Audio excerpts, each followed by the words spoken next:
오늘 통독 본문은 민수기 5장과 6장입니다. 가나안 땅으로 가기에 앞서 정결과 나실인이라는 믿음의 내적 준비 등 하나님께 헌신해 드리는 절차에 대해 말씀합니다. 이 모든 것은 하나님의 은혜가 그들 가운데 계속 머물게 하기 위함임을 제사장의 축복을 통해 알 수 있습니다. 민수기 5장. 여호와께서 모세에게 말씀하셨습니다.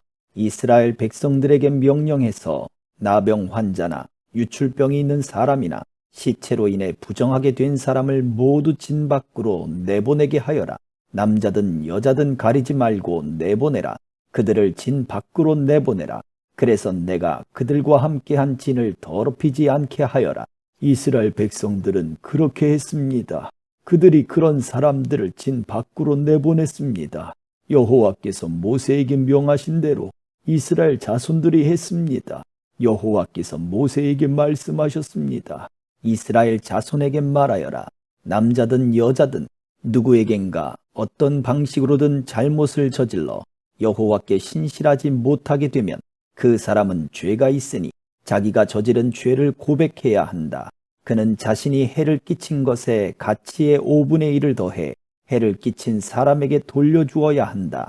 만약 그 사람이 그 잘못에 대한 보상을 받을 만한 가까운 친척이 없다면 그 보상은 여호와께 돌아가 제사장에게 속하게 된다.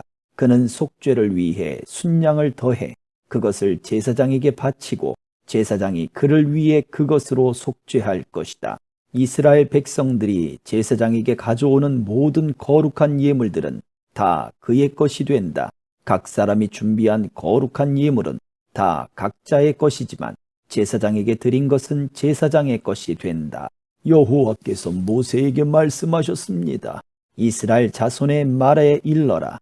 만약 어떤 사람의 아내가 탈선해 남편을 배반하고 다른 남자와 잠을 자서 그녀가 자신을 더럽혔는데도 그 남편의 눈에 띄지 않고 그 일이 감추어졌으며 아무 증인도 없고 그 여자도 현장에서 잡히지 않은 일이 일어났다고 하자 그 남편이 질투심이 생겨 아내가 스스로를 더럽혔다고 의심하거나 혹은 아내가 실제로는 부정하지 않은데도 남편이 질투심 때문에 의심한다면 그는 자기 아내를 제사장에게 데려가야 한다. 그는 그녀를 위한 제물로 보릿가루 10분의 1 에바를 제물로 바쳐야 한다. 그러나 거기에 기름을 부어서도 안 되고 향을 첨가해서도 안 된다. 왜냐하면 그것은 질투의 제물이며 죄악을 생각나게 만드는 기억의 곡식 제물이기 때문이다. 제사장은 그 아내를 데려다가 여호와 앞에 세운다. 그리고 제사장은 거룩한 물을 질그릇에 담고 성막 바닥에 있는 흙을 가져다가 물에 넣는다. 제사장은 그 여자를 여호와 앞에 세우고 난 후에 그 머리를 풀게 하고 생각나게 하는 곡식제물, 곧 질투의 곡식제물을 그 여자의 손에 준다. 그리고 그는 저주를 내리는 쓴물을 자기 손에 든다. 제사장은 그 여자에게 맹세를 시키면서 말한다. 네가 남편을 두고도 부정을 저질러서 다른 사람과 잠을 잔 일이 없다면 네가 이 저주를 내리는 쓴물로 인해 해를 당하지 않을 것이다. 그러나 네가 네 남편을 두고도 부정을 저질러서 다른 사람과 잠을 자 자신을 더럽힌 적이 있다면 여기서 제사장은 그 여자에게 저주의 맹세를 하게 시켜야 한다. 여호와께서 네 허벅지가 마르게 하시고 네 배가 부어오르게 하셔서 너로 하여금 네 백성들 가운데서 저주거리가 되게 하실 것이다. 이 저주를 가져오는 물이 네 속에 들어가 네 배를 붓게 하고 네 허벅지를 마르게 하리라. 그러면 그 여자는 아멘 아멘이라고 말해야 한다. 제사장은 이 저주들을 두루마리에 쓴 다음에 그 쓴 물로 씻는다. 그리고 그 여자에게 그 저주를 가져오는 쓴 물을 마시게 한다. 그러면 그 물이 속으로 들어가 쓰라린 고통을 일으키게 될 것이다. 제사장은 그 여자에게서 질투의 곡식 제물을 받아서 여호와 앞에서 흔들고 제단으로 가져간다. 제사장은 그 곡식 제물로부터 그 여자의 기억을 위해 한 움큼을 가져다가 제단에서 태우고 나서 그 여자가 그 쓴 물을 마시게 한다. 그가 그 여자에게 마시게 했을 때 만약 그 여자가 자기 남편을 배반하고 자신을 더럽혔다면 그 저주를 가져오는 물이 속에서 쓰라린 고통을 일으킬 것이며 배가 붓고 허벅지가 마르게 될 것이며 그 여자는 자기 백성들 가운데서 저주거리가 될 것이다. 그러나 만약 그 여자가 스스로를 더럽힌 적이 없고 정결하면 아무런 해를 입지 않을 것이며 아이를 가질 수 있게 될 것이다. 이것은 질투에 대한 법으로서 여자가 탈선해 남편을 배반하고 자신을 더럽혔을 경우에 적용된다.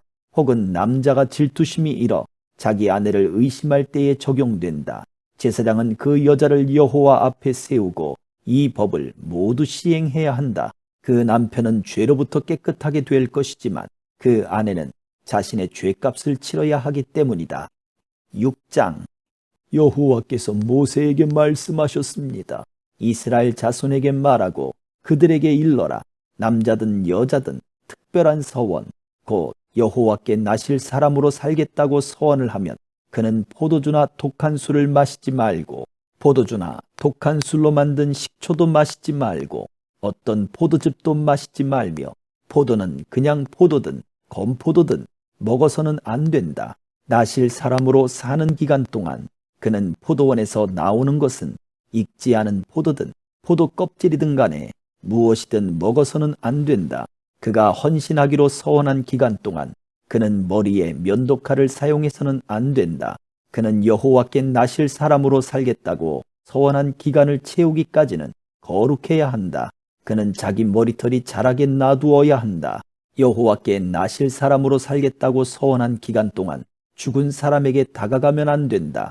부모나 형제 자매가 죽더라도 그는 그들로 인해 부정해져서는 안 된다. 왜냐하면 그가 하나님께 헌신한 표가 그의 머리 위에 있기 때문이다. 헌신한 기간 내내 그는 여호와께 거룩한 사람이다. 어떤 사람이 갑자기 그의 곁에서 죽어서 그가 헌신의 표로 기른 그 머리털을 더럽히면 그는 자신을 정결케 하는 날, 곧 7번째 날에 자기 머리를 밀어야 한다. 그리고 8번째 날에는 산비둘기 2마리나 집비둘기 새끼 2마리를 회막 입구로 가져와 제사장에게 주어야 한다. 제사장은 하나는 속죄제물로 다른 하나는 번제물로 올려 그가 시체로 인해 죄를 지은 것에 대해 속죄를 한다. 그리고 그날 그는 자신의 머리를 거룩하게 해야 한다. 그는 여호와께 나실 사람으로 살겠다고 헌신하는 기간을 다시 서원하고 1년 된 순양 하나를 속건 제물로 바쳐야 한다. 그가 나실 사람으로 살겠다는 자신의 서원을 더럽혔기 때문에 지나간 날들은 무효가 된다. 이제 나실 사람으로 헌신한 기간이 끝났을 때 나실 사람에 관한 법이다. 그를 회막 입구로 데려간다. 거기서 여호와께 예물을 드리는데 1년 된 흠없는 순양 1마리를 번제물로 드리고 1년 된 흠없는 암양 1마리를 속죄제물로 드리고 흠없는 순양 1마리는 화목제물로 드린다. 그리고 누룩 없는 빵 1광주리와 고운 가루에 기름을 섞은 덩어리들과 기름을 바른 누룩 없는 얇은 빵들과 함께 곡식 제물들과 전제물들을 드린다. 제사장은 그것들을 여호와 앞으로 가져가 속죄제와 번제로 드린다. 또한 누룩 없는 빵 1광주리와 함께 순양을 화목제물로 여호와께 드린다. 제사장은 곡식 제물과 전제물도 함께 드린다. 그러고 나서 회막문에서 나실 사람은 자신의 구별된 머리털을 밀어낸다. 그는 그 머리털을 화목제물 밑에 불 속에 넣는다. 나실 사람이 구별된 머리털을 민 후에 제사장은 삶은 순양의 어깨와 광주리 속에 누룩 없는 빵 하나와 누룩 없는 얇은 빵 하나를 가져다가 그 사람의 손에 놓아준다. 그러고 나서 제사장은 여호와 앞에 그것들을 요제로서 흔들어 바쳐야 한다. 그것들은 흔들어 바친 가슴과 들어 올려 바친 넓적다리와 함께 거룩함으로 제사장의 몫이다. 그 이후에야 나실 사람은 포도주를 마셔도 된다. 이것은 나실 사람에 대한 법이다. 그리고 나실 사람으로 헌신할 때 바치는 것 말고도 예물을 더 바치기로 맹세했다면 그는 나실 사람에 대한 율법에 따라 자신이 한 맹세대로 실행해야 한다. 여호와께서 모세에게 말씀하셨습니다. 아론과 그 아들들에게 말하여라. 너희는 이렇게 이스라엘 자손을 축복해 말하여라. 여호와께서 너를 축복하시고 너를 지키시기를 비노라. 여호와께서 그 얼굴을 내게 비추시고 내게 은혜 베푸시기를 비노라. 여호와께서 그 얼굴을 너를 향해 드시고 네게 평강을 주시기를 비노라. 그렇게 그들이 내 이름으로 이스라엘 백성들을 축복하면 내가 그들에게 복을 내릴 것이다. 아멘.